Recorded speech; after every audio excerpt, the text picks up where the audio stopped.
Justin, obviously a fantastic win on the weekend and first week without Fife in their side with his surgery. Do you feel like the team sort of lifts in his absence? I think some people take on more responsibility, absolutely. I think that was evident by the fact, by Andy's game, Chez's game, Dave Mundy. All our mids, took on a little bit more responsibility. It also allows them to get a little bit more game time in the midfield as well. So, I was really happy with the way not only they played, but they led the players during the week and on game day. And speaking about that more mid-time, you sort of spoke about it last week. I guess one of the mids usually got pushed out onto the wing when Fife was in the side, and Brayshaw has been sort of that one at times. Do you see him going back out there after the performance he put in on the weekend? Yeah, I do. I just think it's a good thing to have as a midfielder as well, to be able to go inside and out. He's been tagged a few times this year, and the ability for him to go to a wing allows him to play a different role, different structure at stoppage, and gives him flexibility within his game. I think him and Chez have both been very serviceable on the wing when they've been out there, and it just develops different areas of their game, allows them to compete inside but also get on the outside. They're both really good runners, and it's good flexibility to have in their game. I can see them having to do that in the future as well. They shouldn't look at that as a bad thing to have in their game. And Liam Henry as well, experimenting with him on the wing for a bit of time. Is that something you want to keep exploring? Yeah, absolutely. We think he's got the capabilities to play there in the future. It's something we've probably experimented in small doses throughout the year. We've probably needed him as a deeper forward at times, but I feel like it allows him to play to his strengths, use his speed, use his ball use through the middle of the ground more than playing as a deep forward. So I thought he showed some good signs on the wing on the weekend, and we'll continue that for the rest of the year. Thanks. G'day, Justin. Nathan Schmook. We know you're a process-focused coach. Can you take us inside that a little bit and talk to us about the process and what you're focused on right now and what you're trying to improve as a group? We're trying to really just break down Brisbane at the moment and get a good understanding of what they do as a team. And later in the week, we'll flip that to what we need to get right and some focuses for us on the weekend. Something that we always try and do. Early in the week, we focus on the opposition, and then as the week unfolds, we focus on us and what we need to get right and our roles and different tweaks we need to make to our game, both offensively and defensively and at stoppage. So this week will be no different. It's just about the process is about getting players focusing on what will help them play well on the weekend rather than the external distractions around ladder positions and those type of things. So I don't think I'm alone on being a process-orientated coach. I think everyone will be trying to do that, and it's even more heightened this time of the year because the outcomes are greater in terms of ladder positions. Has that been a challenge at all with the players coming off a win like you had and being in the top 8 at this late stage of the season? I don't think it's been a challenge. I think every scenario is a different scenario, and you might look at the post the Hawthorn game and leading into our Geelong game. It was disappointing. Maybe our players did take a breath out and not quite get their preparation right, but overall they've been a pretty focused, purposeful group, and from what I've seen early this week, nothing changes my mind on that. Connor Blakely is an interesting player, obviously, with the sub role and has come on and done some good jobs for you. Is T a guy that you could see coming in for a full match this week? Yeah, possibly. I thought he performed his role really well. And in some sense, being the medical sub is a skill in its own. Not knowing when you're coming on, and you need to be able to probably fill a variety of roles. And I think as a medical sub this year, he's come on fresh and his work rate's really shone out, and his ability to play inside and outside has been really favourable in that role, because you're never sure who you're going to lose or who's going to get taken off the ground. So he's performed that role really well. He performed it on the weekend, and we'll have to just weigh up the team to whether he jumps into the team from the start or not. But he'll be in the mix, absolutely.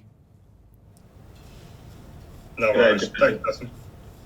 Good day, mate. It's Chatters here. I just wanted to ask, you guys have been the chaser all year. What's it like now being in 8th spot and knowing that there's a whole bunch of teams chasing you now? To be honest, I haven't given it much thought at all, mate. Our challenge needs to be focused on Brisbane. And like I said before, we keep our weeks pretty similar, really consistent, and try and get our players focusing on what will make them perform well on the weekend. I mean, the ladder positions and finals talk, it is just a distraction, and it's outcome-based thinking. So, we know what's on the line. We've just got to make sure that we remain focused in on what will help us play well on the weekend. And I guess there's a lot of buzz from the fans and whatnot. How do you balance that up from, I guess, trying to embrace some of that but not letting it become a distraction? It's pretty easy. We're in quarantine at the moment, so we don't come into contact with anyone in the outside world. So not getting pats on the back too much at home. So that's the only place I would get them at the moment. It's just a balance about how much social media players consume and how much of the news players consume. And that they are the distractions that we need to monitor and we need to deal with. So these are just the situation of this year is just another great experience for all our young players to go through. Some handle it really well, some struggle at times, and really it's just about maintaining their focus on the process and making sure that they're preparing themselves diligently for their roles each week. And not every player will get that right all the time, but these are just experiences that you have to go through to become a good side, and it's gonna hold us in good stead for years to come. And do you encourage the players to try to avoid a bit of social media and media in general in that sense? No, not really. They just need to find the balance between it. When you win and you get pats on the back, you can't consume all that. When you lose and you're getting knocked on in social media and media, you can't consume all that. You just, as a player and as a footy club, you've got to remain really balanced and not ride the highs and the lows, because that's when inconsistencies come in. And final one for me, Alex Pearce, is he looking good to return this week? Yeah, he's looking good to return. He's got to get through full training, but at this stage he's ticked every box. So, yeah, hopefully he comes up. Yeah, thanks for that and good luck. Thanks, mate. Justin, Ash here from Channel 10. Just wondering, you were talking about breaking down Brisbane without giving sort of too much away. Can you sort of let us know as to what you sort of see as, areas that you can exploit? Well, they're just a really strong contest team, and this probably deserted them a little bit. Been a little bit inconsistent, according to their coach, the last month or so. So we expect them to really get on top and to bring their best in that area. They've got some really strong inside mids. They're really strong-bodied all over the ground, and they like to control the ball in their back half. Obviously their forward line's really dangerous as well. So they're up near the pointy end of the ladder for a reason. I think they won 10 of 11 games through the middle part of the season, and that was against us last time. We just need to make sure that we match them through the middle of the ground. Need to make sure that we don't just bomb the ball back to their good interceptors as well. So there's a lot we have to get right, but we feel like our best footy's good enough. And just last one from me, I spoke about Alex Pearce. Brendan Cox also listed as a potential baby to return if all things going well, head into finals. I mean, how realistic is that, and how has he been training? It's very realistic. I haven't seen him for the last couple of weeks because we've been in quarantine and the rehab guys are outside quarantine. But by all reports, he's been really diligent to his injury rehab. He's been ahead of the curve since he got into rehabbing that injury. And he's up. Once we get out of quarantine next week, he'll be back into full training. So, he's done a really good job. He's been really diligent, and he's given himself a real chance of returning. Probably round 23 will be available. So, it would be nice to get a couple of key tools in the same team. I don't think it's happened since I've been here. It might allow Griff to play to his strengths a little bit more, and Luke Ryan to play to his strengths a little bit more as well. So, it'll be nice to get a look at that at the last few games of the year. Would there be any concerns bringing someone like him back into the team so late after you've maybe found a little bit of consistency, or do you think that he's a good enough player just to sort of slot back in? No, I think he's a good enough player, and we wouldn't put him in unless he was ready to go and 100% fit. And the doctors had ticked it all off, and maybe he gets a game at Peel under his belt. So. We wouldn't see it as rushing him back in. He needs to tick every box, and so far he's done that. And it's a great effort by him. So I'd like to reward that as well. Come back after the part of the year. Okay, thanks so much. Justin, Anna here from 7. As a coach on the weekend, I guess what was running through your mind to see all the pieces of the puzzle sort of coming together and such a good win? Read that it was a pretty special moment for you as a coach. Yeah, I really felt for the whole club, and felt like as a whole club, especially the last 5 or 6 weeks when we've had 4 out of 5 weeks we're on the road.